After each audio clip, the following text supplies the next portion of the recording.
जय हिंद साथियों, देखिए यूपी पीसीएस 2023 का नोटिफिकेशन जारी हो चुका है और 3 मार्च से जो है इसका फॉर्म भरा जा रहा है। तो जल्दी से आप यूपी पीसीएस 2023 का फॉर्म भर डालिए। बाकी एग्ज़ाम की तैयारी तो मैं आपकी करा ही दूंगा। देखिए जो यूपी पीसीएस 2023 का परीक्षा है इस बार थोड़ा सा खास होगा क्योंकि इसमें बहुत सारे चेंजेस किए गए हैं। तो कौन कौन से चेंजेस किए गए हैं इसके सिलेबस में, ये मैं आपको डिटेल में बताऊँगा पूरे वीडियो में।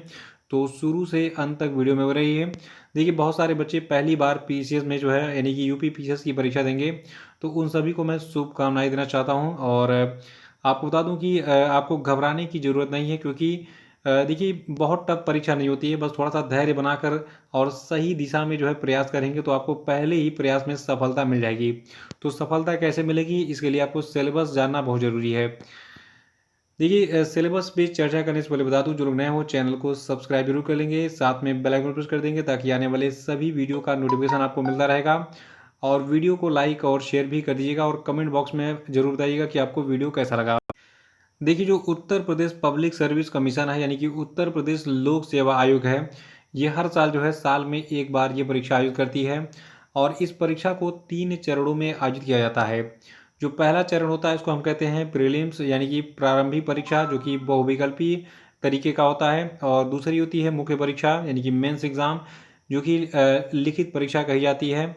और उसके बाद अगर आप जो है प्री और मेंस क्वालिफाई कर लेते हैं तो आपको फिर जो है साक्षात्कार के लिए यानी कि इंटरव्यू के लिए बुलाया जाता है। तो देखिए जो हमारा प्रीलिम्स एग्ज़ाम होता है तो उसका सिलेबस कैसा रहता है, क्या पैटर्न रहता है, उसको हम जानेंगे।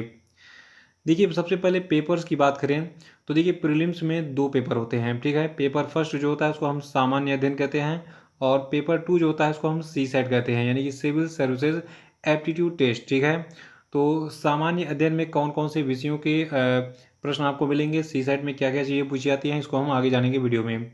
तो अभी जान लीजिए कि 2 पेपर प्रीलिम्स में आते हैं, जिनमें पेपर फर्स्ट जो होता है ये सामान्य अध्ययन का होता है, पेपर 2 जो होता है ये सी सेट का होता है। और परीक्षा की अवधि, देखिए पेपर फर्स्ट के लिए आपको जो है 9:30 से 11:30 बजे तक का टाइम मिलेगा यानी कि टोटल 2 घंटे का समय मिलेगा पेपर फर्स्ट को सॉल्व करने के लिए। और उसके बाद फिर आपका लंच ब्रेक हो जाता है और फिर 2:30 बजे से 4:30 बजे तक पेपर 2 का आयोजन होता है यानी कि यहाँ पे भी आपको 2 घंटे मिल जाते हैं। और देखिए दोनों पेपर 200 अंकों के होते हैं यानी कि जो आपका पेपर फर्स्ट होता है ये भी 200 नंबर का होता है और पेपर 2 जो होता है ये भी 200 नंबर का होता है। और प्रश्नों की संख्या की बात करें तो देखिए पेपर फर्स्ट में प्रश्नों की संख्या होती है 150 यानी कि कुल 150 प्रश्न पेपर फर्स्ट में पूछे जाएंगे और पेपर 2 में जो है 100 प्रश्न होंगे यानी कि 100 प्रश्न 200 नंबर के होंगे। यानी कि जो पेपर 2 होगा इसमें एक क्वेश्चन 2 नंबर का होता है। और देखिए परीक्षा का प्रकार की बात करें तो देखिए परीक्षा जो है ये ऑफलाइन होती है यानी कि ऑन पेपर OMR सीट मिलती है। ऐसे सीट होगी उसमें कई सारे ऐसे गोले वोले होंगे। तो जो ऑप्शन होगा 4 ऐसे गोले होते हैं, ठीक है, ABCD करके। बहुत सारे बच्चों ने परीक्षा दिया हो, जो नहीं दिए हैं अभी तक परीक्षा उनके लिए मैं बता रहा हूँ। तो इसमें आपको सही ऑप्शन ABCD जो भी होता है, अगर सी ऑप्शन सही तो सी गोले को काला करना होता है। तो पेपर ऑफलाइन होता है BCS का। और प्रश्नों का प्रकार जो है ये सभी MCQ के फॉर्मेट में होता है यानी कि मल्टीपल चॉइस क्वेश्चन के फॉर्मेट में होता है यानी कि वस्तुनिष्ठ प्रकार के प्रश्न आपके पूछे जाते हैं। और देखिए पेपर 1 और पेपर 2 इन दोनों का जो सिलेबस है, ठीक है, ये तो एग्ज़ाम के बारे में बात हो गई कि कितने नंबर का पेपर होता है, कितने प्रश्न आते हैं, कितना समय मिलता है। तो इनमें क्या क्या विषय जो है किन विषयों पर आधारित प्रश्न होते हैं ये मैं आपको अभी आगे वीडियो में बताऊँगा। देखिए थोड़ा सा मैं आपको आउटलाइन दिखा दूँ। देखिए ये मेरे पास पूरी डिटेल्स है, ठीक है। और उसके बाद फिर सी सेट की पूरी डिटेल्स है। तो अभी थोड़ा सा हम आउटलाइन जान लेते हैं मेंस के बारे में, क्योंकि आपने प्री एग्ज़ाम के बारे में जान लिया कि कितने विषय कितने मतलब पेपर्स होते हैं और कितना समय मिलता है। देखिए उसके बाद फिर अगर आप प्री क्वालिफाई कर लेते हैं फिर आपका मेंस एग्ज़ाम होता है। और याद रखिएगा मेंस में पेपर्स की संख्या 8 होती है। पहला पेपर आपका सामान्य हिंदी का होता है, दूसरा पेपर आपका निबंध का होता है, तीसरा आपका सामान्य अध्ययन, उसके बाद फिर सामान्य अध्ययन 2, उसका 3, 4, 5, 6, ठीक है। यानी कि टोटल मिला के आपके 8 पेपर्स होते हैं। तो टोटल 8 पेपर्स होते हैं लिखित परीक्षा में, मेंस में, याद रखिएगा। और देखिए जो मेंस एग्ज़ाम होता है तो इसमें आपको एक पेपर को सॉल्व करने के लिए कितना समय मिलता है, ये बहुत सारे बच्चों के दिमाग में शंका बनी रहती है। तो देखिए 3 घंटे का समय मिलता है। इसका जो मॉर्निंग सेशन होता है ये 9:30 बजे से 12 12:30 बजे तक होता है। उसके बाद आफ्टरनून सेशन 2 से 5 बजे तक होता है यानी कि 3-3 घंटे का समय मिलता है। और एक सप्ताह के अंदर सारे 8 पेपर आपके जो है ये आयोजित करा दिए जाते हैं। एक खास बात और, बहुत सारे बच्चे सोचते हैं कि सर जो मेंस एग्ज़ाम होता है तो इसमें जो 8 सब्जेक्ट आपने बताए हैं कि सभी सब्जेक्ट जो है जो प्रश्न पत्र जो आपको मिलता है तो वो कितने नंबर का होता है। देखिए, सामान्य अध्ययन पर आधारित 150 अंकों की जो है प्रश्न आपको सॉल्व करने को मिलेंगे। निबंध वाला जो सेक्शन होता है ये भी 150 अंक का होता है। सभी सामान्य अध्ययन प्रश्न पत्र पेपर जो है ये 200 अंकों के होंगे, ठीक है। यानी कि टोटल 1500 नंबर का आपका जो है मेंस एग्ज़ाम होता है। तो 1500 नंबर का मेंस हो गया और उसके बाद फिर आपका जो है 400 नंबर का प्रीलिम्स हो गया, ठीक है। देखिए, परीक्षा का प्रकार मैंने बता ही दिया है, ऑफलाइन होगा पेपर पे। और प्रश्न पत्र का प्रकार जो है ये आपका निबंध वर्णनात्मक होगा, ठीक है। यानी कि आपको लिखना पड़ेगा हाथ से। और देखिए, यूपी पीसीएस वैकल्पिक विषय, देखिए पहले क्या था, 2 ऑप्शनल विषय होते थे, ठीक है। तो ऑप्शनल विषय में आप अपने अनुसार 2 विषय चूज करते थे, कोई ज्योग्राफी लेता था, कोई मतलब 2 विषय चूज करना पड़ता था। तो अब ये झंझट खत्म हो गया है। सरकार ने कहा है कि जो वैकल्पिक विषय है यानी कि ऑप्शनल सब्जेक्ट है इसको हम हटा देते हैं। तो नए यूपी पीसीएस परीक्षा पैटर्न के अनुसार वैकल्पिक विषय को हटा दिया गया है। अब आपको जो है ऑप्शनल सब्जेक्ट पढ़ना ही नहीं है, केवल 8 पेपर जो मैंने आपको बताए हैं उनको तैयार करिए। उनका सिलेबस मैं आपको बताने जा रहा हूँ, ठीक है, क्या क्या चीज़ें आपको पढ़नी है यूपी पीसीएस को क्वालिफाई करने के लिए और कलेक्टर बनने के लिए, ठीक है। आप थोड़ा सा फोकस कर लेते हैं जो आपका प्री एग्ज़ाम होता है। तो प्री एग्ज़ाम में जो जो आपका पेपर फर्स्ट होता है जिसको आप कहते हैं सामान्य अध्ययन 1, ठीक है। तो इसका जो सिलेबस होता है इसमें क्या क्या चीज़ें पूछी जाती हैं। देखिए, अगर आपको प्री एग्ज़ाम क्वालिफाई करना है तो आपको कौन कौन से विषय पढ़ने पड़ेंगे, ध्यान सुनिए। देखिए, सबसे पहले आपको करेंट अफेयर्स तैयार करना पड़ेगा, क्योंकि समसामयिक घटनाएं जो है जो कि राष्ट्रीय और अंतर्राष्ट्रीय महत्व की होती हैं उनके प्रश्न बहुत तगड़े पूछे जाते हैं। और हमारे इस यूट्यूब चैनल विजय गुप्ता सर पे और एग्ज़ाम गुरु एकेडमी पर भी जो है आपको करेंट अफेयर के सारे वीडियोज़ मिलते रहेंगे। वो सफिशियंट होते हैं। देखिए, 2017 से मैं पढ़ा रहा हूँ और अब तक कोई भी एग्ज़ाम ऐसा नहीं हुआ है जिसमें मेरे करेंट अफेयर ना आए हों, ठीक है। बहुत सारे बच्चे सफल भी हो चुके हैं। और अगर वो लोग वीडियो देख रहे हैं ज़रा कमेंट बॉक्स में ज़रूर बताएं कि आपने जो है मेरा वीडियो देख के कौन कौन सा एग्ज़ाम क्वालिफाई किया है। तो देखिए, करंट अफेयर्स पढ़ना बहुत ही मस्ट है, इसके बिना एग्ज़ाम क्रैक करना तो भूल जाइए आप। देखिए, राष्ट्रीय और अंतर्राष्ट्रीय महत्व की समसामयिक घटनाओं पर अभ्यर्थियों को जानकारी रखनी जरूरी है, ठीक है। तो करंट अफेयर्स आपको तैयार करना पड़ेगा।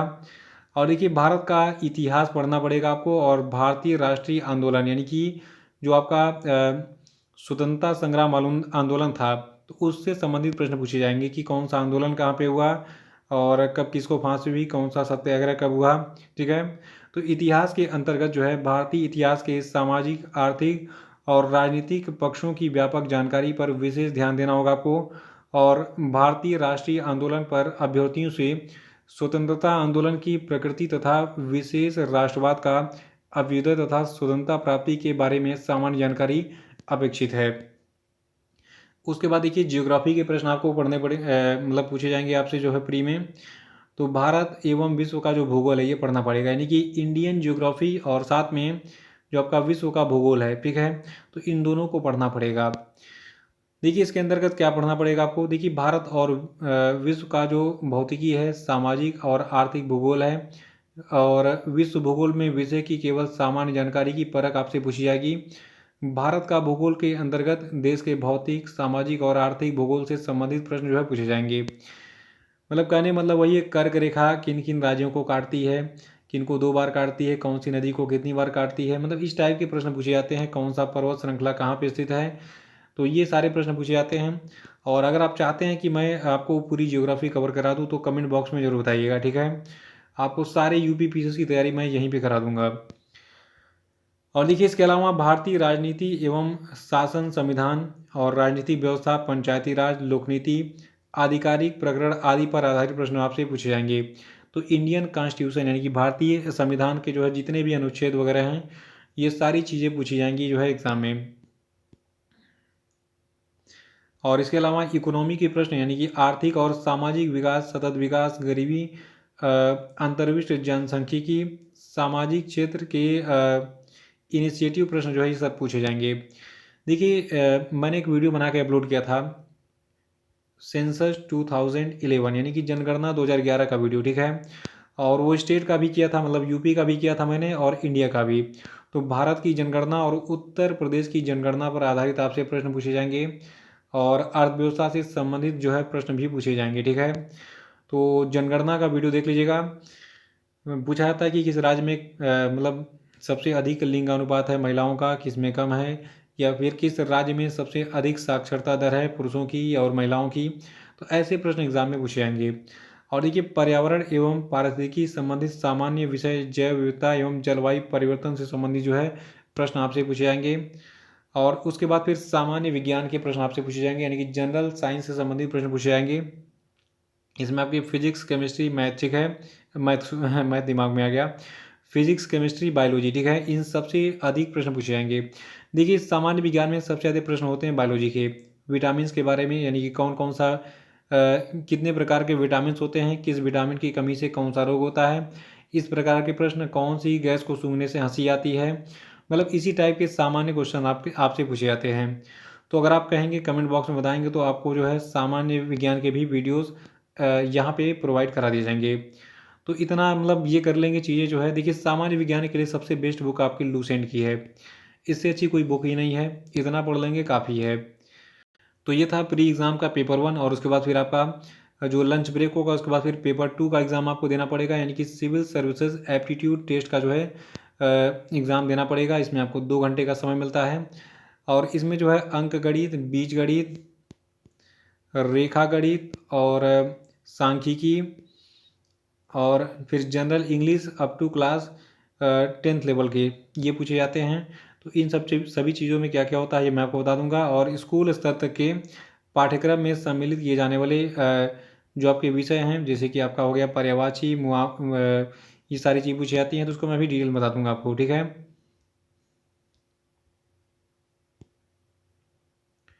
देखिए, अंक गणित में आपसे संख्या पद्धति यानी कि नंबर सिस्टम के प्रश्न पूछे जाएंगे। देखिए, सबसे अधिक तो नंबर सिस्टम के ही प्रश्न पूछे जाते हैं, ठीक है। उसके बाद प्राकृतिक संख्याएं क्या होती हैं, पूर्णांक क्या होता है, परिमेय अपरिमेय संख्याएं क्या होती हैं, और वास्तविक संख्याएं, पूर्णांक संख्याएं, विभाजक, अविभाज्य, पूर्णांक संख्याएं, पूर्णांक संख्याओं का लघुत्तम समावर्त पूछा जाएगा, महत्तम समापवर्त और औसत अनुपात एवं समानुपात, प्रतिशत, लाभ हानि यानी कि प्रॉफिट एंड लॉस, ब्याज, साधारण ब्याज और चक्रवृद्धि ब्याज, टाइम एंड वर्क यानी कि काम और समय तथा चाल, समय और दूरी से संबंधित प्रश्न पूछे जाएंगे अंकगणित में। बीजगणित में देखिए, बहुपद के गुणनखंड, बहुपदों का लघुत्तम समापवर्त एवं महत्तम समापवर्त एवं उनके संबंध, शेषफल, प्रमेय, सरल युगपद, समीकरण, द्विघात समीकरण, समुच्चय सिद्धांत, समुच्चय, उपसमुच्चय, उचित उपसमुच्चय, रिक्त समुच्चय, समुच्चयों के बीच संक्रियाएं, प्रतिच्छेद, अंतर, समिति अंतर, बेन आरेख, ये सभी चीज़ें पूछी जाएंगी। और देखिए, रेखा गणित में त्रिभुज के बारे में, आयत, वर्ग, समलंब, चतुर्भुज एवं वृत्त की रचना एवं उनके गुण संबंधी प्रमेय, उनके क्षेत्रफल तथा परिमाप, गोला, समकोणीय, वृत्ताकार बेलन, समकोणीय, वृत्ताकार शंकु तथा घन के आयतन एवं पृष्ठ क्षेत्रफल संबंधित प्रश्न पूछे जाएंगे। और देखिए, सांख्यिकी में जो है, देखिए आंकड़ों के संग्रह, आंकड़ों का वर्गीकरण, ठीक है, इससे संबंधित बारंबारता संबंधित, बारता बंटन, सार्डियन, संचयी बारंबारता, आंकड़ों का निरूपण और दंड चार्ट, पाई चार्ट, आयचित्र, बारंबारता बहुभुज, संचयी बारंबारता वक्र, केंद्रीय प्रवृत्ति की मापें, समांतर माध्य और माध्यिका और बहुलक, इन सभी से संबंधित प्रश्न पूछे जाएंगे। और देखिए, उसके बाद फिर जनरल इंग्लिश के क्वेश्चन होंगे जो कि क्लास 10th लेवल तक के होंगे। इसमें comprehension, active voice and passive voice, part of speech, transformation of sentences, direct and indirect speech, punctuation and spellings, words meaning और वोकेबलरी एंड यूसेज। उसके बाद फिर आपका है इडियम्स एंड फ्रेजेस, उसके बाद फिल इन द ब्लैंक्स, ठीक है। तो ये सारी चीज़ पूछी जाएंगी। देखिए, जो आपका ये पेपर 2 होता है तो उतना टफ नहीं है, ये सारी चीज़ आपने पढ़ी होंगी। पेपर 1 पे आपको थोड़ा सा समय देना पड़ेगा क्योंकि ये बहुत ही डिटेल्स में आपको सारी चीज़ें पढ़नी पड़ेंगी, ठीक है। तो अगर आप कहेंगे तो मैं आपको सारी तैयारी करा दूंगा और बाकी आप जो है पढ़ते रहिए। मेरी तरफ से बहुत बहुत शुभकामनाएं आपको। और आपको ये वीडियो कैसा लगा कमेंट बॉक्स में जरूर बताइए, ठीक है। और देखिए, जो लोग नए हैं वो चैनल को सब्सक्राइब जरूर कर लेंगे। धन्यवाद।